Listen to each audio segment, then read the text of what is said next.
We are here with Grammy-winning saxophonist Joe Lovano. Thanks for making the time here to be with us and answer some of the questions. Means a lot. Um, Yeah, I'm happy to be here, man, and to be addressing the audience for Jazz Thing magazine. exactly, Is that exactly. correct? That's what we're Yeah. doing, right? Exactly. And that magazine is based where? It's In based out of Cologne. It has a big audience in Germany and German, like also Austria and Switzerland. Sure. I've Yeah, been to Cologne many times in the last years and collaborated with Michael Abeni and others with the WDR band. WDR, yeah. And have toured in that area and all over Germany. Yeah, I know. I saw you there also. Yeah, my Summertime. first tour in 1977 with the great Woody Herman, Thundering Herd, was the first time I toured in Europe and played a lot in Germany during that time. Beautiful, beautiful. So where are you right now during this pandemic? Where are you located? I live like 1 hour north of the city, New York City, up the Hudson River, called the Lower Hudson River Valley. Yeah, beautiful. Yeah. So we're in the woods and feeling really blessed, man, to be Yeah, in nature the way we are and having a space that we could really reflect and deal with this strange, awful times that's going on around the planet. Man. yeah. All our friends and colleagues. Do you have like a moment where you realized that it was hitting? Was it like a specific moment in time where you realized, wow, this is real? All my tours are getting canceled, or was it more gradually for you? No, it hit pretty fast, February for Okay. me. I had a big tour. Well, my whole year is canceled. Yeah. But starting my first tour of the year was going to be in mid-March with Enrico Rava with our quintet. We have a new release on ECM. It's called Roma, Live in Rome. Let me write that. Live in Rome. And it was released in the fall for ECM. And we had a big tour in March. 6 of 8 concerts were in Italy. Yeah. Oh. And that was canceled late February because the this tragic event Yeah. Yeah. was hitting Italy very hard at that moment, and Enrico Rava and I early on knew that the tour was not going to happen. We were going to begin in Bergamo. Yeah. That That's was right kind there, of the center. that was the epicenter at that time. And Giovanni Guidi was on piano. He's from Italy. And Desron Douglas and Nasheed Waits were going to come with me. Um, so early on, we knew things were happening like that. And then I had a big tour like this summer with my band Us Five, celebrating Charlie Parker. I had a Blue Note release called Bird Songs. And my band is a double drummer band with Francisco Mela and Otis Brown, the third on drums, Peter Slovoff on bass, James Weidman piano. And we had a big tour, all the festivals this coming July. And slowly that unraveled that it was not going to take place. Perugia, the North Sea Festival, San Sebastian, and others, Antibes. Wow. Uh, I'm sorry. yeah, but things will be rescheduled for next year or 2022. Yeah. You Beautiful. know. Mhm. Okay. Wow. Yeah. That's. I saw that you were always very busy touring, so I was wondering about Well, that. plus New York City is really hit very hard, man. I had throughout the year, I had a number of dates in New York. Like last week, I was supposed to play at Birdland with John Patitucci and El Negro in Yeah. trio. Yeah. Um, and also I have a week at the Village Vanguard the end of June. Might that Over still be happening, or you? No, not with an audience. There may be a live streaming situation that's being worked out right now. What do you I think may, about? There's a lot of discussion about live streams. Are you watching those? What's your opinion about it? well, Uh, I've done a few, I you know, remember. one live from our living rooms I saw that. Yeah. that was really Mm. very well put together, and I did a master class as well as playing a duet concert with my wife Judy Silvano, and she also painted a painting while we were improvising and playing. And she has an amazing instrument and her voice, and I played a number of different instruments: tenor, bass clarinet, soprano saxophone, G mezzo soprano, and that was live from our living rooms. That was fun to do. You know, we really felt like we played a concert for people. You know, Yeah. uh, also just the other day we did another one through Facebook on Connection Works. We did a live stream, and it was great, man. We had about 1,000 people that have tuned in. Wow. Wow. Yeah, Yeah. through because once you do it, then it stays online. So Right. people can go to Facebook and the Connection Works page and see our set. And also, Judy painted another painting, and we did a completely different set of music, you know. And you feel like you're really playing for people, man. It's a beautiful thing, you know. Yeah. 1,000 people is more than in a regular club usually. Well, you know, you're reaching out to the whole Community. Yeah. the internet world Yeah. Yeah. in a Yeah. way, you know. And also with SF Jazz, SF Jazz is putting on something called Fridays at 5, No. and they're playing previously recorded concerts from within their archives. And I had a set from last year called Trioism that featured my working trio, with Marilyn Crispell on piano, Carmen Castaldi on drums, trio Okay. Tapestry. We have a release on ECM also that came out last year, and have another one that's due to be released maybe this fall or winter. Same band. Same, yeah, trio Tapestry, but you know, all new music. We recorded in November in Lugano, uh, in the middle of a tour that we were on last November. Okay. So there were many dates this year that, like the Newport Festival and other festivals in November, that now we're not going to do, and they'll hopefully be into next year. But my Trioism concert also featured Bill Frisell and Tyshawn Sorey, and we played as a trio. And then at the end of the concert, we played as a full quintet with Wow. Marilyn, Carmen, Tyshawn, and Bill and myself. And we played a few of Paul Motion's tunes that Bill and I have recorded with Paul, you know, as a And kind of that's a out tribute. already? Well, this is on Live at 5, the sfjazz.org website. Okay. And they just started doing this maybe the last 3 or 4 weeks. So last week they had a Wayne Shorter event. My week was 2 weeks ago. But you could go and watch, you could go back and see things they've been doing, you know, and also see their schedule for the future. They're doing some beautiful things from their archives. I'm sure people will be happy to check that out.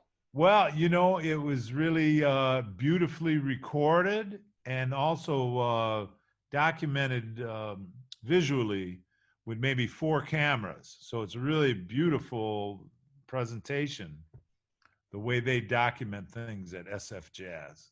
It's fantastic. People Yeah. should definitely check out their website and check out what they're doing because it's great. I wanted to come back real quick when you said about touring Italy, because I know your background is Italian. Do you still have family somewhere, like relatives in Italy? Did you hear something how they dealt with it, or it's more further? Well, I've heard from many people in my family, and everybody's okay.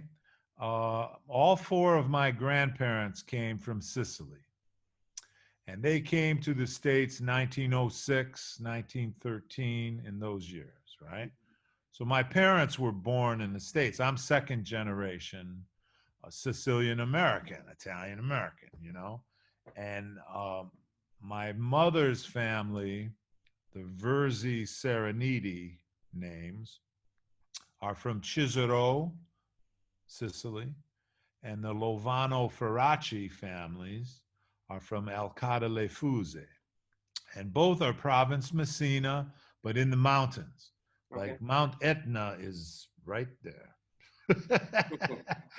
And they're little villages on the edge of the wilderness, really. Alcada Le Fuse especially. So I've been back many times through the years, and right now there's a documentary that's being edited and put together of me and my life and my family and New York. And last year some folks came from Sicily um, to document a concert at the Village Vanguard and in New York, and came here to my place where I live. We call Villa Paradiso.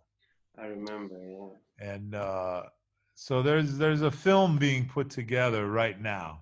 Do you know when this is gonna be coming out? Any idea? Well, I'm not sure how long it takes to do the editing and everything. Oh, hopefully within the next few years. We'll see. I mean, they have high ambitions. Francesco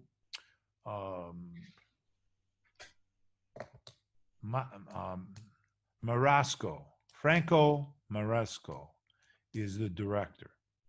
And he's a very well-known, famous director. He did a film on Tony Scott also, okay, and on some other topics. And he is a very passionate jazz lover, and produced a concert that I played in Palermo 2 years ago, celebrating John Coltrane. And some of that concert was documented. And it's gonna be. Yeah, they have a lot of footage, very interesting hip footage from the villages where my family grew up. And so I feel my deep roots in Sicily beyond my grandparents, you know, like my great grandparents, like all came from these small villages, you know, and I feel that energy, and it's beautiful. Yeah, it's really beautiful. Great. Yeah. But and everybody's right. Everybody's healthy, but have been going through some really horrific times. Yeah. You know, Italy. Yeah. Like we all are in this moment of now, yeah, that we're experiencing. You know? Talking about the now, how does your daily life look now? Right now, how does a day look like for you? Well, you know, it's funny. In a lot of ways, I feel like a kid again. I'm practicing and playing music all day, throughout the day. You know, I'm listening to a lot of music. I have an LP collection, and I've been randomly picking LPs and putting them on and listening to them, you know? Yeah. And that's been fantastic, man. I've been pulling out some incredible recordings. Can you tell us from my library, you know? Can you tell us maybe like three recordings, or one recording which comes to mind, which was like, all right, wow. Well, you know, when I started doing this maybe 3 weeks ago. Okay. And One of the first records I pulled was Keith Jarrett's Survivor Suite. Yeah. Uh-huh. Which with featured Dewey Redman, Charlie Hayden, Paul Motion, and Keith. It's an ECM recording also, but it has a lot of meaning, the Survivor Suite, in all kinds of ways, and it's some of the hippest music, man, timeless, ageless music, not only from the conception, how they played as a band, but individually, the contributions of Charlie and Paul and Dewey Redman and Keith, the way they create music together. I saw that band play live in Boston in the early 70s. Wow. And it really helped shape my music, my direction. I wanted to play with those cats. And 10 years later, I started to play with Paul, 1981, with Bill Frisell. And Frisell and I played with Paul for 30 years till he passed in 2011. I remember you have his drum set, right? I have, I had a fire at my loft in the late 90s. And at that time, in the mid 90s, Paul got a new set of drums, a set of Gretsch. So he had been playing since the mid 50s on this beautiful set of Slingerland drums that are on all the recordings with Bill Evans, let's say, and Lenny Tristano and Keith Jarrett. It was a set of Slingerland drums, beautiful set. And when I had the fire and my drums were lost in the fire, Paul gave me those drums. So I have those drums here today, and I play them every day, man. Paul Motion's beautiful spirit and energy looms large for me, his music, but his person and his embrace through the years has given me a lot of confidence and direction as far as how to put music together in the flow of a set and in the timing of things, Yeah. Yeah, so you've been listening to music and playing. So another record I pulled, record was Archie Shepp, Steam, which is an incredible record, man, with Cameron Brown on bass and Beaver Harris on drums.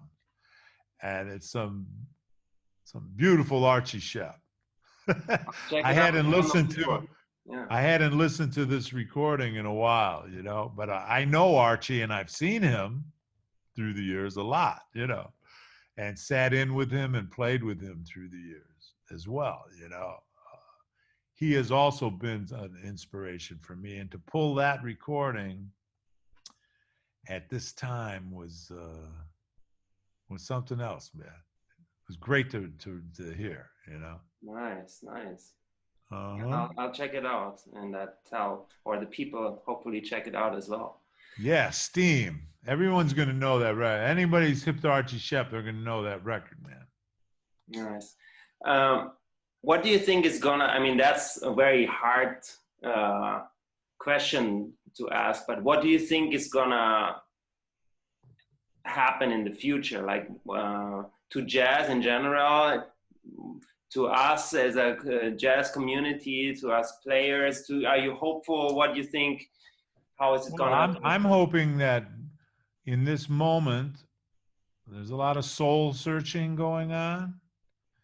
And I'm hoping for a lot more truth in the music that comes from this, from the players, not to try to copy somebody else's story. You live in your own story. Now you have something to say in your experience in the humankind, in our world. Jazz and expressive music, in your compositions, in the way you play for people, the way you play with each other, the way you put things together, uh, can't just be a big commercial venture. It has to be more deep and creative, like the masters in jazz taught us through the years. You know, all the important voices that we follow, uh, the Miles Davises and the John Coltrane's and the Sonny Rollins and Thelonious Monk and Charlie Parker, who would have been 100 this year, Dizzy Gillespie, Ellington, Billy Strayhorn, Wayne Shorter. They were some honest, incredible musicians, man. Nobody asked Thelonious Monk to play like that, for example. You have to be yourself. I'm hoping that the young musicians and the folks coming up, um, they're going to be the leaders of tomorrow. And I'm hoping for a deep creative exploration of what's possible in the music, man. You know, it's It's so like the way beautiful. Herbie Hancock has lived his life. You play all kind of ways, man. You don't, there's no one style. It's who you are. The art of improvising and the art of translating that to your people, you know. Uh, I'm not sure what the future is going to be as far as presentations in large venues, playing at festivals with like 10,000 people or 5,000 people. That may take some time to come back. Last year, 2019, I had an amazing year touring with my own bands and also as a guest soloist with Diana Krall. I toured with Diana Krall last summer from mid June till the beginning of August. Okay. And we played, I don't know, 30 concerts everywhere in Europe, all over the place. And we traveled by bus and we flew and did things, but we played arenas. You know, with Diana Krall, you play some big venues and beautiful venues, not just in the jazz world. You know, she has a an amazing audience, and her business people book her, in some settings that aren't just jazz festivals. Even though we did play the North Sea, and we played San Sebastian and Perugia, we played the major jazz festivals too, but we played concerts all over and for thousands of people, and it was an amazing tour, man. You know, to play within her delivery, and it was just quartets and some quintet, but Kareem Riggins was on drums. Mark Rebo was on guitar on some gigs in Europe in the summer. Anthony Wilson did other dates. In September, we played in the West Coast tour in the States, another 12 concerts or so. John Clayton played bass in the States, and yeah, it was like really something else. Bob Hurst was on the gig in Europe, and we played a lot of quartet, just Bob Hurst and Kareem and I and Diana. And I was free to just contribute in the music, you know? Yeah, There were no charts, no like arrangements. It was just lead sheets and play how you feel, you know? beautiful. So it was a real beautiful experience. But it was like, for me, last year, I played for the most people that I've played for in my career in a way because of the dates with her. Wow. And it translated into an amazing, beautiful expression, to share the space with her, feel her embrace. Was fantastic, man. But all the now you mentioned it, all the touring also must be exhausting in a way. I mean, you get rewarded by playing for the people, but do you feel also maybe now you can catch a breath and relax a little bit from all the crazy touring? Well, that's why I brought that up, because I don't think that's going to come back like that again. In 20, I'd say in 25 days, there were 21 overnight bus trips. Okay. We were playing one nighters everywhere. And she had her own bus with her people. We had our own bus as a band. There was a crew bus. There was a semi truck that brought the piano and the lights and the stage. They built a stage every night, you know. Like, and playing every night, and sometimes flying 2 and 3 times a day to get somewhere, you know. I'm not sure that's going to come back like that for a while. It Hopefully, will. there is a vaccine, maybe. It will. Yeah. No, it will, but it might take a good 5 years for things to start to come back, like at that level. Okay. You know what I mean?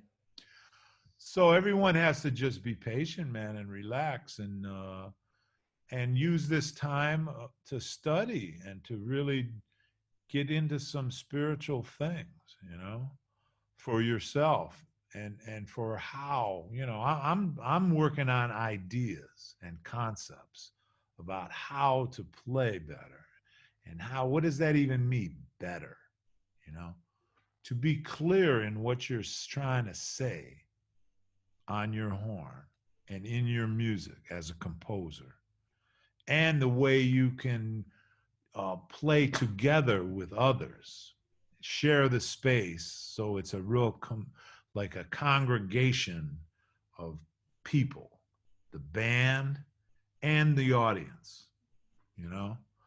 Um, so I'm working on a lot of different things during this time that I've always worked on, but now you really have time to settle in, you I know. mean, that ties into my second to last question, like what you think can come positive out of this. That is basically all the different sounding music or deeper sounding music or all this music which might come out of this, right? Well, you know, that plus as individuals, musicians, with your personal passion. Okay, so me as a woodwind player, okay, I'm studying the bass clarinet every day. I'm playing different woodwind instruments, you know. I have a collection of wood flutes, for example, from around the world that I've collected. And I'm just spending a lot of time just vibrating on tonalities on many different instruments, and sitting at the piano and trying to create melodies and things in a free flowing manner, you know, to really try to expand on who you are and where you've been, and now with this moment of now to project something from it. You know, there's been a lot of defining moments in humankind, you know, through the centuries, and this is a heavy defining moment for all of us. You know, I look at like the civil rights period in the States as a very heavy defining moment for the world, for everybody, man. And a lot of the things that came from that, the beautiful things that came from that struggle and from that moment of now, you know, when during World War II, and the in the States there was a record ban, like nobody could record any music, you know. uh, that's the period when Thelonious Monk and Charlie Parker and Dizzy and everybody, they were playing and developing this music, right? They called it bebop, but it was like beyond words, you know. But the way they played, the way they developed in an isolated kind of setting in New York, uh, reverberated around the world and everywhere.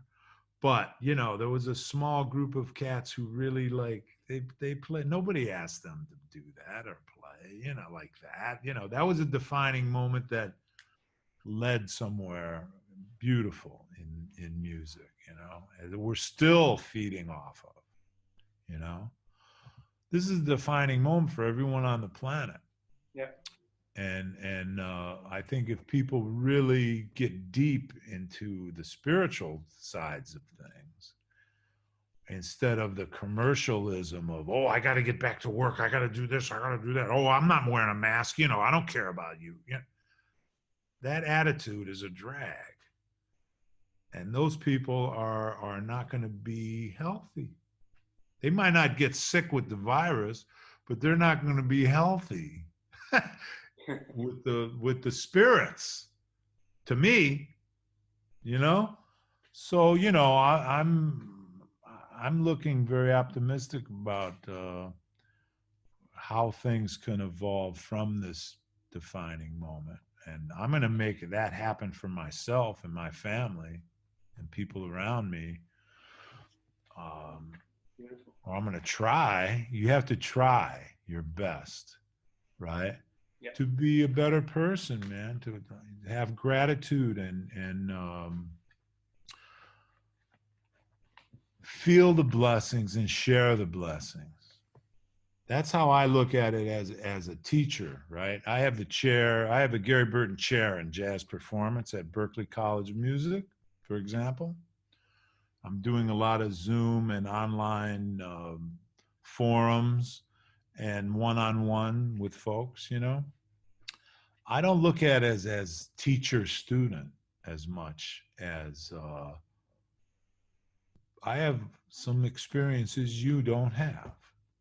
So I want to share those experiences with you and share the blessings of how I've lived in the world of music, you know, and how that's made me a better person. You know? Yeah.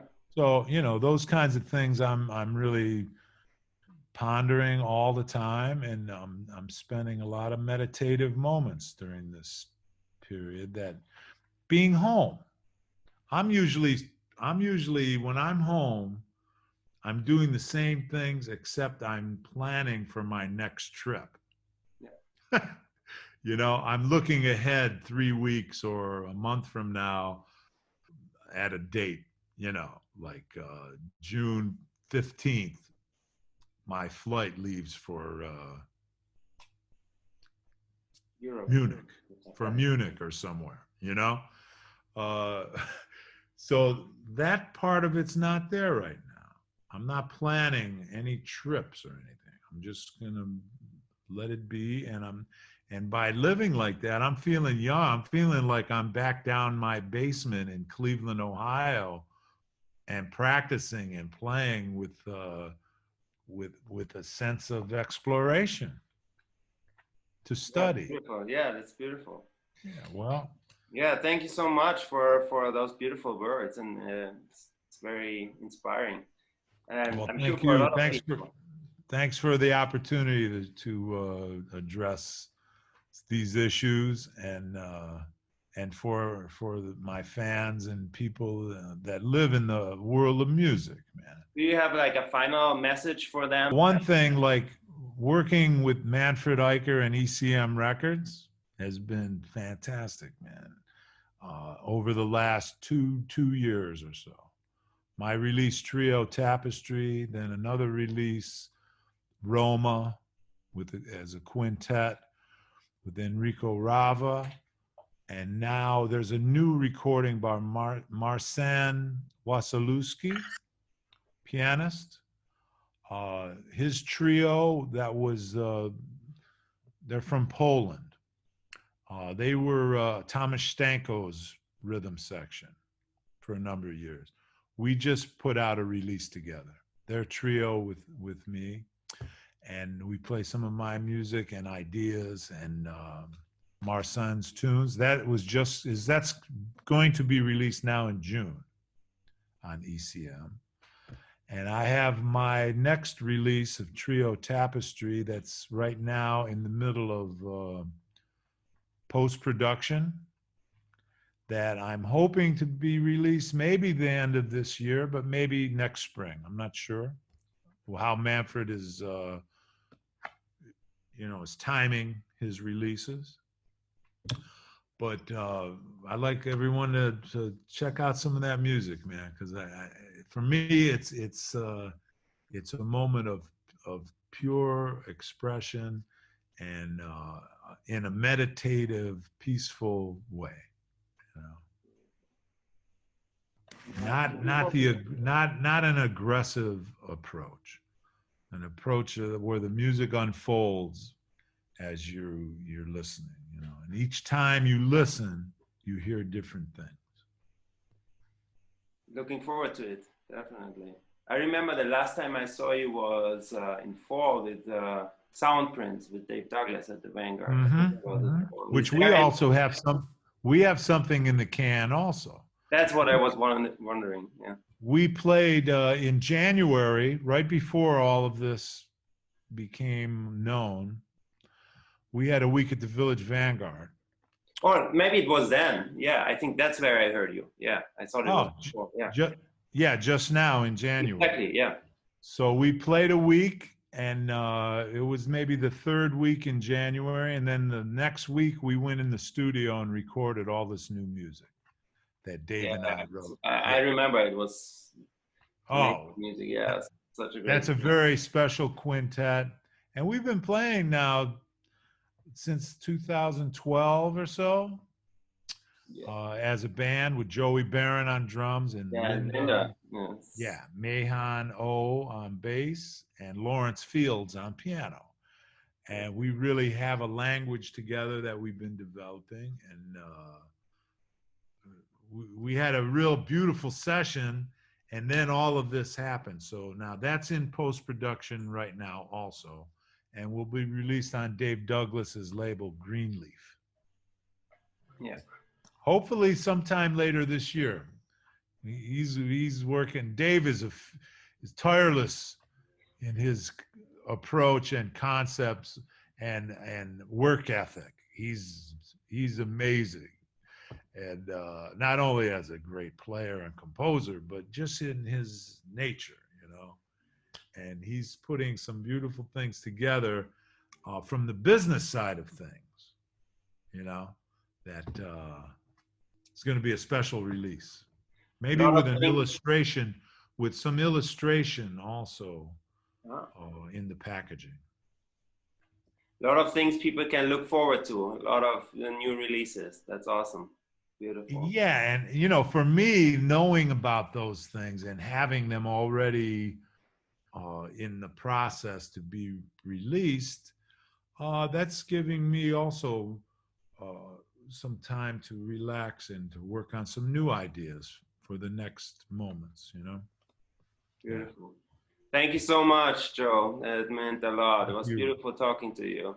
Yeah, Tobias, good to see you, man, and good luck with your music. Thank you so much. What you're doing. Thank you, Joe. Hope to see you at the next concert at the Vanguard sometime soon. There'll be something happening, and go look for these live streaming events. Yeah, I will do something that. May happen from the Village Vanguard, the end like July 4th and 5th. They're working on an idea of playing. I may do a trio session with Ben Street and Andrew Cyril, a live streaming from the Village Vanguard. They're just working out details right now to try to do some things at the club without an audience, but yet a pay-per-view concert series.